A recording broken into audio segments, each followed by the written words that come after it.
She laughed at the gift I made with love. I stayed silent and sold the wedding venue she bragged about. Subscribe to my channel and let me know in the comments where you're watching from. This is my story. The brush strokes were still wet when I wrapped the canvas. Every shade captured 4 generations of our family in oil paints, with spaces for future children. I'd worked for weeks, my arthritic fingers cramping, but I pushed through the pain. This was my olive branch after 45 years of estrangement. "Grandma has a special gift for you, Amber," Caroline announced with artificial sweetness. The rehearsal dinner guests turned to watch as I carried the large package toward my granddaughter. My heart hammered against my ribs. At 72, I wasn't used to being the center of attention, especially in this Boston mansion filled with people who made me feel like an intruder. What could it be? Amber's smile tightened. She wore a designer dress that probably cost more than my monthly pension. "I made this for you, sweetheart." My voice wavered as I handed her the carefully wrapped canvas, "for your new home with Ryan." Her manicured fingers tore through the paper. The room fell silent as the family portrait was revealed. I'd poured my soul into capturing Thomas's eyes, my son's eyes, the same shade as my late husband David's. I saw it immediately, the flash of disgust before Amber composed herself. How traditional. Her voice dropped to a stage whisper. She held the painting awkwardly, like something found in the trash. "Thank you, Grandma. We'll find somewhere special for it." She snapped her fingers at a server. "Could you please take this somewhere safe?" The young man whisked away my heart's work before I could say another word. "Now, about the flowers for tomorrow." Caroline seamlessly redirected the conversation. I retreated to a corner, my cheeks burning. Thomas avoided my eyes, focused on his bourbon. I should have been used to his indifference after 45 years. Hours later, I slipped away seeking quiet. Following laughter down a hallway, I slowed my steps. "Seriously, the look on her face," Amber was saying, her words slurred from champagne. "As if I'd hang that monstrosity in our new place. What will you do with it?" A bridesmaid's voice. "That thing?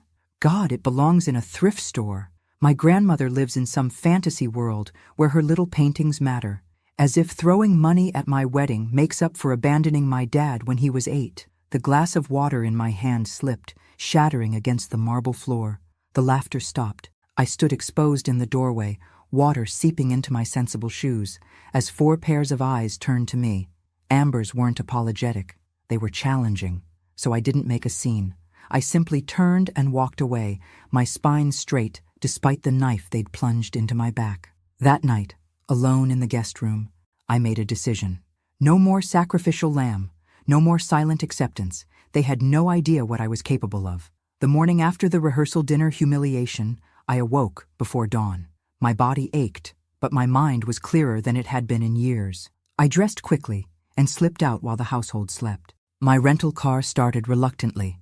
I followed the GPS to Millfield, watching Boston's skyline recede. The 90-minute drive gave me time to think. Millfield hadn't changed much in the 30 years since I'd last visited. The same oak trees lined Main Street, their branches now fuller. I parked outside a cafe that occupied a storefront I once knew as Mitchell's Hardware. "Just coffee, please," I told the young waitress. My hands trembled as I called Dorothy Wilson, my former mother-in-law's housekeeper. I'd kept her number, one of the few connections to my past I'd maintained. "Maggie Sullivan," her voice crackled with surprise. "What brings you to call at 7 in the morning?"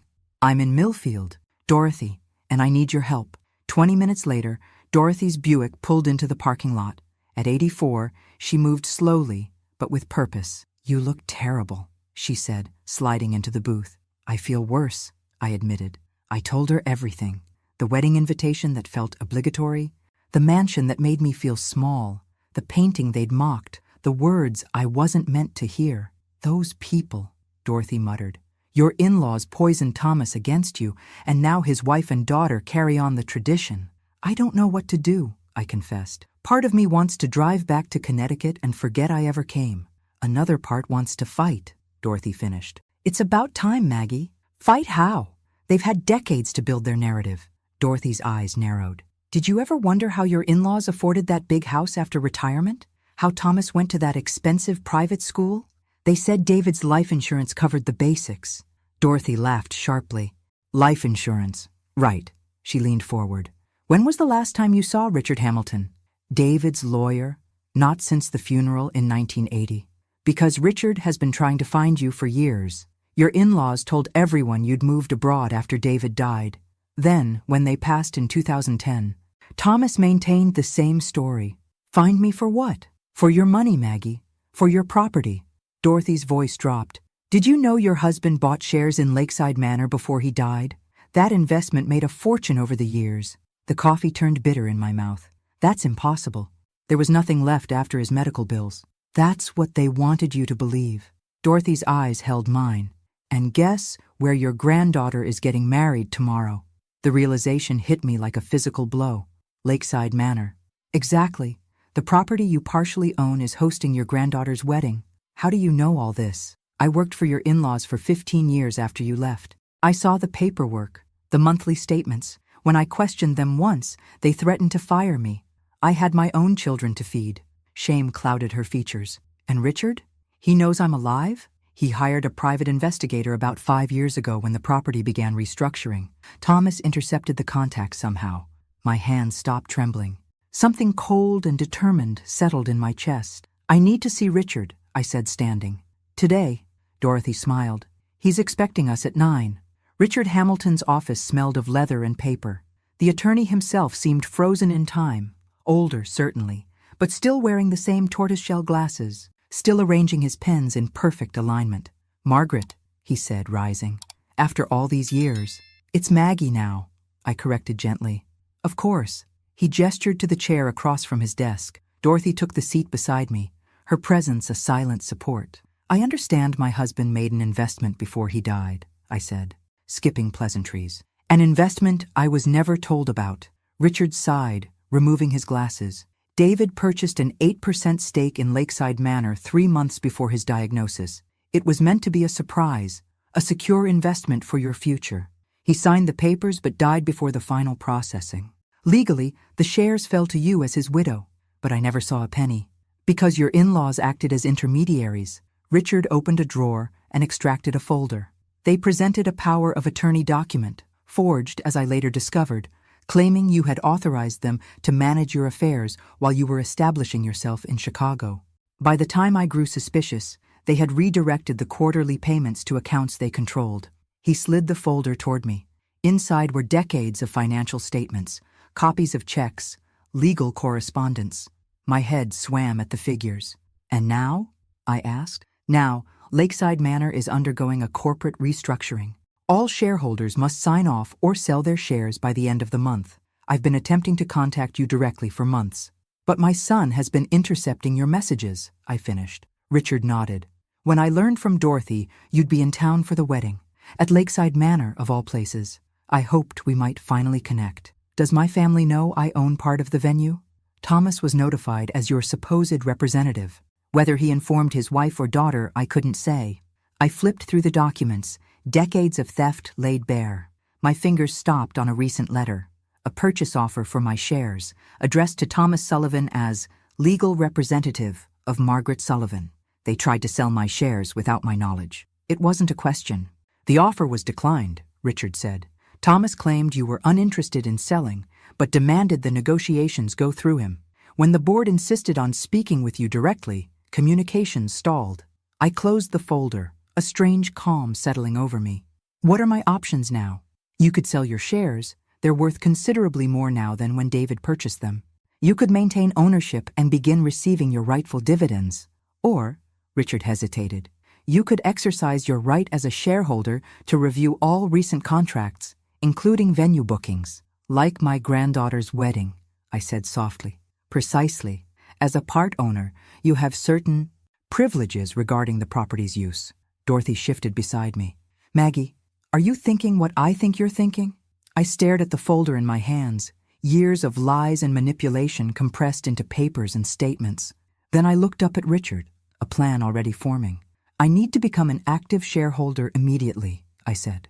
And I need to do it without my family knowing until after I've reviewed certain contracts. Richard's eyebrows rose slightly. That's certainly possible, but... And I'll need access to all communication between Lakeside Manor and the Sullivan family regarding this weekend's event. A hint of a smile touched Richard's lips. I take it you're not planning to disrupt the wedding? No, I said, surprising myself with how steady my voice sounded. I'm planning to host it.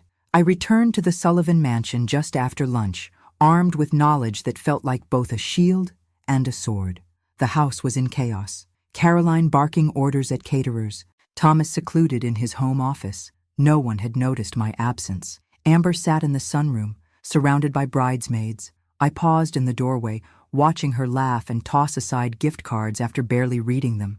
She noticed me hovering and her smile faltered. "Grandma, where have you been?" "Taking care of some business in Millfield," I replied. "On the day before my wedding?" Her tone suggested I'd committed some sin. It couldn't wait. I stepped fully into the room. Actually, it was about Lakeside Manor. Something flickered across Amber's face. Wariness, perhaps. "What about it?" "I was thinking about making some special arrangements for tomorrow." "A little surprise." Caroline materialized beside me, as though summoned by the word surprise. Her smile was fixed, her eyes calculating. "What kind of surprise, Maggie?" "Just a small addition to honor David's memory," I said smoothly, since Millfield meant so much to him. Caroline's hand closed around my arm, steering me from the room. "Let's discuss this privately, shall we?" In the hallway, her facade dropped. "I don't know what you're playing at, but this wedding has been planned for months. We don't need last-minute surprises from someone who's barely part of this family." I met her gaze steadily. "I'm more a part of this family than you know, Caroline." "What is that supposed to mean?" "It means I visited Richard Hamilton this morning." The color drained from her face so quickly, I thought she might faint. Her fingers fell away from my arm. "Richard Hamilton," she repeated, barely audible. "David's lawyer," I clarified unnecessarily. "We had a very informative conversation about Lakeside Manor." Caroline's eyes darted up and down the hallway. "Thomas!" she hissed. "Thomas, come here right now!" My son emerged from his office, irritation clear on his face. "What is it? I'm on a call with—" "She knows," Caroline cut him off. "About Lakeside Manor." Thomas stared at his wife, then at me, comprehension dawning. He ended his call without a word and stepped into the hallway, closing his office door behind him. "Mother," he said, his voice eerily controlled. "Let's talk in the study." I followed them into the wood-paneled room that smelled of Thomas's expensive cigars. Caroline closed the door forcefully. "How much did Richard tell you?" Thomas asked without preamble. "Everything," I said simply. "The investment David made, how your grandparents diverted the funds, how you continued the deception after they died." "It wasn't like that," Thomas began, but Caroline interrupted. "Of course it was like that," she snapped. "Your grandparents took what should have been your mother's, and we knew about it when we found those documents after they died. Let's not pretend otherwise." She turned to me, arms crossed. "So what do you want? Money?" I looked at my daughter-in-law, really looked at her, and saw not just coldness, but fear. She'd built her life on certain assurances that my presence threatened. "I want the truth to come out," I said, "and I want my rightful place at my granddaughter's wedding, not as a tolerated outsider, but as the part owner of the venue you've been so proudly telling everyone about." Thomas sank into a leather chair, looking suddenly older. "Does Amber know?" "Not yet. Thank God for small mercies," Caroline muttered. "But she will," I continued. "After the wedding." Thomas looked up sharply. "After?" I nodded. "I have no intention of ruining her day. Unlike some people, I put family before personal gain." The barb landed. Caroline's perfect posture faltered, while Thomas had the decency to look ashamed. "What do you want from us?" he asked quietly. "Right now? Nothing. The wedding will proceed as planned. But afterward, we're going to have a long overdue conversation about honesty, family, and restitution." Lakeside Manor looked like something from a fairy tale. White columns wrapped in ivy, expansive lawns rolling down to the water's edge where autumn's sun turned the lake to molten gold. Guests in formal wear milled about the garden terrace, champagne flutes in hand. I stood apart from the main crowd, taking it all in. This place, this beautiful property, had been partly mine for decades. Its profits diverted, its connection to me deliberately obscured. Yet seeing it now, I felt no bitterness, only a strange sense of homecoming. "Mrs. Sullivan?" A venue staff member approached. "The ceremony will begin in 15 minutes. May I show you to your seat?" "Thank you, but I know where I'm going." I smiled, enjoying the small power of familiarity with a place I'd only physically visited yesterday. I made my way to the ceremony area, where white chairs faced an arbor festooned with roses. The front row on the bride's side had a gap, the seat Thomas had grudgingly allocated to me. Not quite family, not quite stranger. Instead, I chose a seat in the third row, beside Dorothy. Close enough to see, far enough to observe unnoticed. Nervous, Dorothy whispered as I settled beside her. Strangely, no. And it was true. The shakiness that had plagued me since arriving in Boston had vanished. In its place was a calm certainty, not about what would happen, but about who I was. The guests took their seats as the music shifted. Thomas and Caroline processed down the aisle, picture perfect in their formal attire. If you didn't know them, you'd never guess the tension beneath their poised exteriors. Ryan and his groomsmen took their places by the arbor, his expression a mixture of joy and anxiety. Normal pre-wedding jitters or awareness of the undercurrents threatening this family. The music swelled, heads turned. Amber appeared at the end of the aisle, radiant in white, her train floating behind her. Alone, she'd insisted on walking herself down the aisle. A modern bride making her own choices. As she passed our row, her eyes flickered briefly toward me. No smile, but no coldness either. Just recognition. The ceremony was beautiful in its simplicity. Traditional vows spoken with genuine emotion, rings exchanged with trembling fingers. Whatever complications swirled around them, Amber and Ryan's affection seemed real. At the reception, I sat at a table far from the main wedding party, a placement that would have stung yesterday, but now felt strategic. I could observe everything. Caroline's brittle laughter as she moved from table to table, Thomas's increasing reliance on scotch as the evening progressed. They think they've dodged a bullet, Dorothy murmured, that you'll wait until Monday for your confrontation. I will, I confirmed. Today isn't about the past, it's about their future. Speaking of futures, Dorothy nodded toward the ballroom entrance. Isn't that your painting? I turned to see two staff members carefully hanging my family portrait in a prominent position, exactly where I'd instructed the venue manager to place it yesterday, using my newly acknowledged authority as a part owner. Across the room, Caroline noticed too. Her champagne glass froze halfway to her lips, her expression cycling through shock, outrage, and calculation. She said something urgent to Thomas, who turned to look at the painting, then at me. Our eyes met across the crowded room. I raised my glass slightly, my expression neutral, not gloating, not challenging, simply present. The day after the wedding, I awakened early in the guest room of the Sullivan Mansion. Amber and Ryan had departed for their honeymoon, a 2-week Mediterranean cruise. Thomas and Caroline had gone to their country club, maintaining their Sunday routine despite the circumstances. I packed methodically, preparing for my return to Connecticut.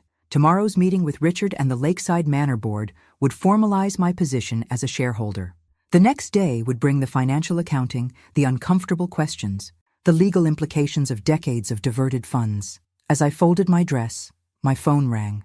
Richard Hamilton. Maggie, he said gravely, there's been a development. My heart stuttered. What kind of development? Thomas came to my office this morning with his own attorney. He wants to meet today, not tomorrow. I sat heavily on the bed. I see. I advised against changing our timeline, but he was insistent. He mentioned something about getting ahead of the situation. A cold certainty settled in my stomach. He's going to try to contest my ownership. Possibly. Given the statute of limitations for fraud is 7 years in Massachusetts, he can't deny your rights to the property, but he could argue that your inaction constitutes abandonment of the asset. That would be difficult, given that I didn't know the asset existed, I pointed out. Yes, but legal battles aren't about what's right. They're about what can be argued convincingly to a judge. Richard sighed. I'd hoped for a more amicable resolution. After ending the call, I considered my options. I could meet Thomas on the battlefield he'd chosen. Lawyers, arguments, perhaps court. Fight for what was rightfully mine with the same weapons used against me for decades. Or I could change the game entirely. Game. I dialed Dorothy, who answered immediately. I need a favor, I said. Actually, several favors. 2 hours later, I sat in Richard's office, reviewing the documents he'd prepared. Not the confrontational demands he'd originally drafted, but something different, something that had surprised him. Are you certain about this approach? He asked, adjusting his glasses. You'd be leaving significant money on the table. I'm certain, I replied. Money has never been what this was about. The door opened, and Richard's assistant showed in Thomas, accompanied by a sharp-faced woman in a severe suit, his attorney. My son looked tired, the previous day's celebration and current stress evident in the shadows beneath his eyes. "Mother," he said stiffly, "this is Patricia Whitman, my attorney." I nodded acknowledgement. "This is Richard Hamilton, whom you know, and this," I gestured to Dorothy, "is Dorothy Wilson, a witness to much of our family history." Thomas's eyes narrowed at Dorothy's presence, but he said nothing. "I understand you wanted to meet today," I began. "To get ahead of the situation?" "Yes." Thomas glanced at his lawyer, who opened her briefcase and extracted a folder. "We've prepared a settlement offer," Ms. Whitman said crisply. "While we acknowledge that certain financial arrangements regarding Lakeside Manor were improperly handled, we believe the statute of limitations would significantly complicate any legal claim Mrs. Sullivan might make." Richard started to object, but I placed a hand on his arm. "What exactly are you offering?" Ms. Whitman slid a document across the table. "A one-time payment of $50,000 in exchange for Mrs. Sullivan relinquishing all claims to Lakeside Manor and signing a non-disclosure agreement." I didn't bother looking at the paper. $50,000 for 45 years of diverted income from an 8% ownership stake in a property worth millions? Thomas shifted uncomfortably. "Mother, be reasonable. This could get messy if we take it to court." "Messy for whom?" I asked quietly. No one answered. I reached into my folder and withdrew the documents Richard had prepared at my request. "I have a counter-offer." Ms. Whitman's expression remained professionally neutral, but Thomas leaned forward slightly, wariness in his eyes. "I will transfer my 8% ownership of Lakeside Manor into a trust," I said, sliding the papers toward them. "The Sullivan Family Trust, with 3 beneficiaries, Thomas Sullivan, Amber Sullivan Reynolds, and any children Amber may have in the future." Thomas blinked. "A trust? As for the diverted income," I continued, "I'm establishing a scholarship fund with the money owed to me, approximately $1.2 million, according to Richard's calculations. This fund will support young artists from Millfield who need financial assistance." "I don't understand," Thomas said slowly. "You're giving it away?" "Not giving it away. Directing it towards something meaningful." I met his gaze directly. "Something that honors both your father's investment and my own sacrifices." Ms. Whitman flipped through the documents with growing confusion. "There must be a catch. What are your demands?" "Just one." I took a deep breath. "The truth. I want a family meeting. You, Caroline, Amber, when she returns from her honeymoon. I want to tell my story, all of it, with Dorothy present to corroborate the parts she witnessed. And I want you to listen. Really listen." Thomas stared at me. "That's all you want? To tell your side?" "That's all I've ever wanted." "Thomas, for 45 years." Ms. Whitman leaned toward my son, whispering urgently, but he waved her off. "When?" he asked simply. "When Amber returns. This involves her too." Thomas studied the documents for a long moment, then looked up with an expression I couldn't quite read. "You could take everything. Why aren't you?" "Because it was never about the money," I said softly. "It was about being erased from my own family's story." As they left with copies of my proposal, I felt lighter than I had in decades, not because I'd won. There were no winners in this family tragedy, but because for the first time since David died, I was acting rather than reacting. "Well," said Dorothy after the door closed, "that wasn't what I expected." Richard shook his head, a reluctant smile forming. "Nor I. But I think, Maggie, you may have found the one approach they weren't prepared to fight." "Which is?" "Generosity," he said simply. "The one weapon they've never used themselves." That evening, as I drove back to Connecticut, Dorothy called with surprising news. "Thomas contacted me," she said. "He's been asking questions about what really happened after David died, about the letters his grandparents intercepted." "What did you tell him?" "The truth. That I saved copies of some of your letters, the ones I managed to rescue before his grandparents destroyed them. That I saw them tell him you never called when you called every Sunday. That they returned your gifts with 'address unknown' written on the packages." I gripped the steering wheel tighter. "How did he react?" "He was quiet for a long time. Then he asked if I still had those letters." Dorothy paused. "I told him yes. He's coming to see them tomorrow." "After all these years," I murmured, "he's finally asking questions." People can change, Maggie, even after decades of believing a lie. Sometimes I agreed, though part of me wondered if Thomas was simply looking for weaknesses in my position before our family meeting. Either way, the truth was finally emerging from the shadows. The 2 weeks of Amber and Ryan's honeymoon passed in a strange limbo.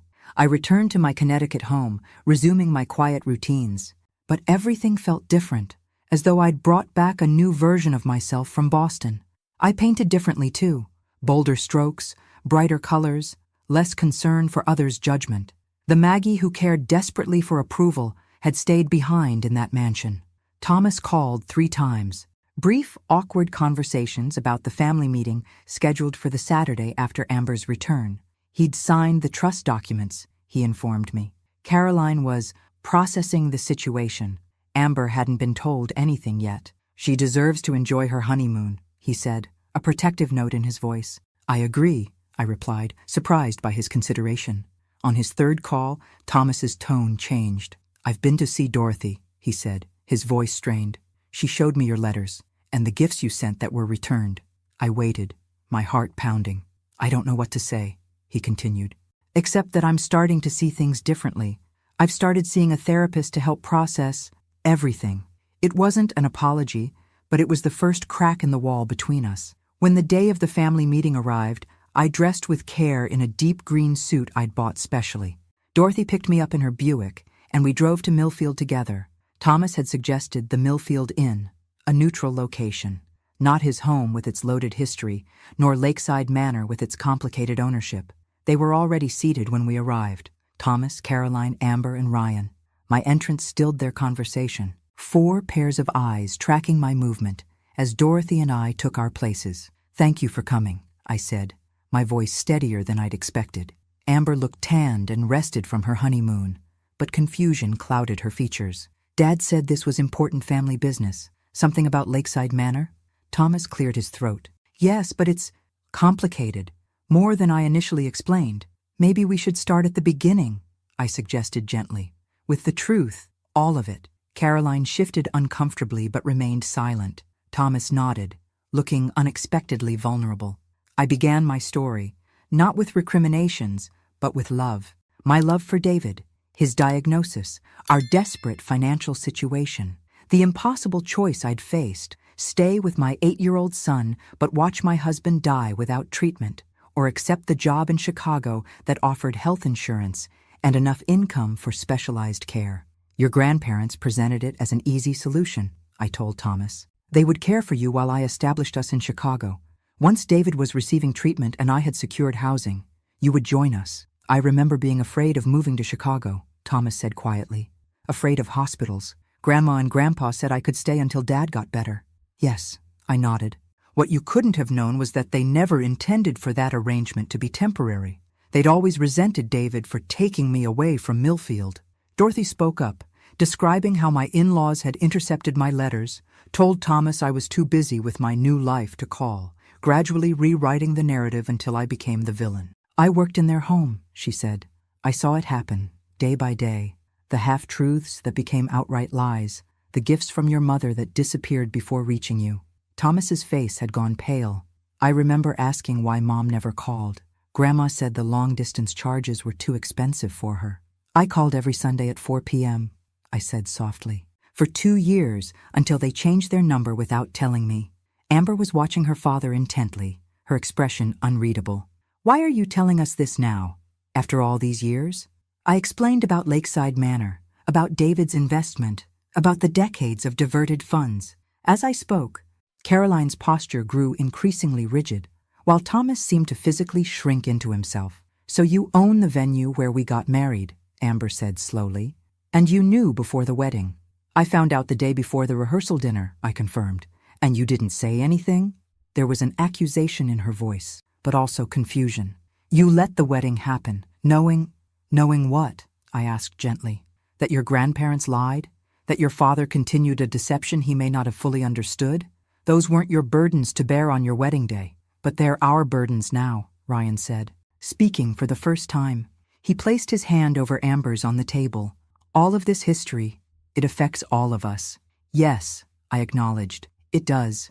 That's why I've chosen to handle it the way I have. I explained my decision about the trust, about the scholarship fund. Silence fell when I finished speaking. Thomas stared at the table, Caroline looked out the window, and Amber studied me with an intensity that reminded me of David. "I have questions," she said finally. "Lots of questions. I'll answer them all," I promised. "No more secrets. Why didn't you fight harder?" The question burst from Thomas suddenly, his voice raw. "If you loved me so much, why didn't you come and take me away?" The question I'd asked myself 1,000 times. "I tried," I said, my voice breaking. "I consulted lawyers, but your grandparents had resources I couldn't match. They threatened to expose David's mental health struggles if I pursued custody, information that would have destroyed his professional reputation and voided his life insurance." I took a shuddering breath. "And then, when you were 12, you told me yourself that you didn't want to live with me. Do you remember?" Thomas frowned, then understanding dawned. "The summer visit, when you came to take me to the lake." I nodded. "You said your home was with Grandma and Grandpa now, that I was just the woman who sent checks." The memory still had the power to cut. "I didn't know then how thoroughly they'd poisoned your perception of me." Dorothy reached over to squeeze my hand as tears spilled down my cheeks. Across the table, Thomas's eyes had grown wet as well. "I didn't know," he whispered. "I didn't know any of this." "Perhaps not consciously," Caroline said, surprising us all. "But there were signs. I found letters from Richard Hamilton in your parents' papers after they died. I showed them to you, but we both chose to ignore them. It was easier than questioning everything we thought we knew." Her admission hung in the air, the first honest thing she'd ever said to me. Amber stood abruptly. "I need some air." She looked at Ryan, who rose immediately to join her. "We'll be back. I just need to process this." After they left, silence descended again, heavier this time. "What happens now?" Thomas asked finally. "That," I said gently, "is up to all of us." The reconciliation didn't happen overnight. It couldn't, after decades of misunderstanding and hurt. But that day marked the beginning of a slow, careful rebuilding. Fall gave way to winter, the New England landscape transforming with the familiar alchemy of seasons. My Connecticut home became a gathering place, tentatively at first, then with increasing frequency. Thomas came alone initially, a week after our meeting at the Millfield Inn. He sat awkwardly in my living room, surrounded by my paintings, struggling to reconcile the mother he'd imagined with the woman before him. "I've been seeing a therapist twice a week," he admitted, trying to understand how I could have believed something so completely that wasn't true. "We believe what we need to believe," I said, "especially as children." He looked up, his eyes searching my face. "Did you hate them? My grandparents?" I considered carefully. "Not hate. I resented them for taking you from me. I was angry that they manipulated the situation. But they loved you, Thomas. In their way, they thought they were doing what was best. By lying?" The edge in his voice suggested he wasn't ready to extend the same understanding. "By keeping you in Millfield, with stability and their version of family." I sighed. "I'm not defending their actions. What they did was wrong, but hating them won't change the past." "How are you not bitter?" he asked, genuine confusion in his voice. I gestured to the paintings that covered my walls, landscapes, portraits, abstracts that captured moments of beauty I'd found even in my loneliest years. "I made a life," I said simply. "Not the one I would have chosen, but a life with meaning. Bitterness would have poisoned that." Thomas visited again 2 weeks later, bringing childhood photos I'd never seen, birthdays, school plays, vacations, filling in the gaps of the years I'd missed. It was painful, but also a gift, a willingness to include me in his history, however belatedly. Carolyn came with him the third time, her perfect facade noticeably softened. She brought Amber's childhood album, awkwardly explaining that she thought I might like to see it. "I wasn't kind to you," she said as we turned the pages together. "I judged you based on a story I never questioned." "You protected your family as you understood it," I replied. "I can respect that, even if the methods were flawed." She looked startled, as though kindness was the last thing she'd expected. Amber and Ryan visited at Thanksgiving, not for the actual holiday, which they spent with his family, but the weekend after. They brought pumpkin pie and questions, so many questions. About David, about my life as an art teacher, about how I'd survived the years of separation.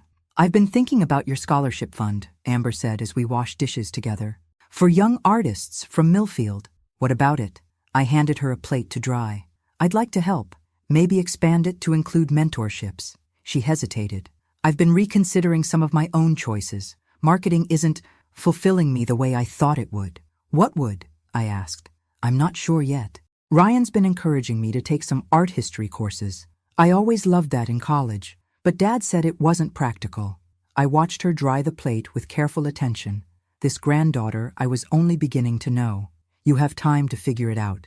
That's a gift not everyone gets. 1 year after Amber's wedding, we gathered at Lakeside Manor for the official launch of the Sullivan Arts Scholarship. The venue's grand ballroom had been transformed into a gallery, displaying works by the scholarship's first recipients, alongside several of my own paintings. I stood near the entrance, watching people filter in, community members, artists, educators, and my family. Thomas arrived alone, looking more at ease in himself than I'd ever seen him. His separation from Caroline had become permanent 3 months ago, their divorce proceeding with surprising civility. Quite a turnout, he said, joining me. The director says they've never had this many people for an exhibition opening. People are curious, I replied, and the students' work is remarkable. So is yours. He nodded toward a wall where 3 of my paintings hung, landscapes of Millfield across different seasons. Amber and Ryan arrived next, slightly breathless from rushing. They'd moved to a small house 30 minutes from mine in Connecticut, where Amber was thriving in her graduate program in art history. Sorry we're late, Amber said, kissing my cheek. Traffic was terrible. She looked around the room, eyes widening. Wow, Grandma, this is amazing. Caroline arrived last, elegant as always, but somehow softer around the edges. She'd surprised everyone by becoming actively involved in the scholarship program, lending her organizational skills to ensure its success. The caterers are ready whenever you want to begin, she told me. And the press is here, local papers, and the regional arts magazine. I nodded, suddenly nervous about the short speech I was expected to give. Dorothy appeared at my elbow, as if sensing my anxiety. You'll do fine, she assured me. Just speak from the heart. The event director called for attention, introduced me with a brief biography. As I moved to the small podium, faces turned toward me, some familiar, many unknown, all attentive. Thank you for coming tonight, I began, my voice steady. The Sullivan Arts Scholarship was born from a belief that art connects us across time and circumstance, that it can heal wounds, bridge divides, and tell truths when words fail. I glanced at my family, standing together near the front of the room. Thomas, Amber, Ryan, even Caroline. Not the picture-perfect unit I'd once imagined, but real people with real flaws and real capacity for growth. This scholarship honors my late husband, David Sullivan, whose investment years ago made it possible. It honors the young artists of Millfield, whose talent deserves nurturing. And it honors the power of truth, sometimes painful, always necessary, to transform lives. After my speech, as people mingled and admired the artwork, Richard Hamilton approached me. Though retired, he'd remained involved in finalizing the legal structures for the scholarship and trust. Congratulations, Maggie, he said, raising his glass of champagne. David would be proud. I think he would, I agreed. Though probably surprised as well, Richard smiled. Life rarely follows the path we expect, does it? I glanced across the room where Amber was introducing Ryan to one of the scholarship recipients, her hands animated as she explained something about the young woman's painting technique.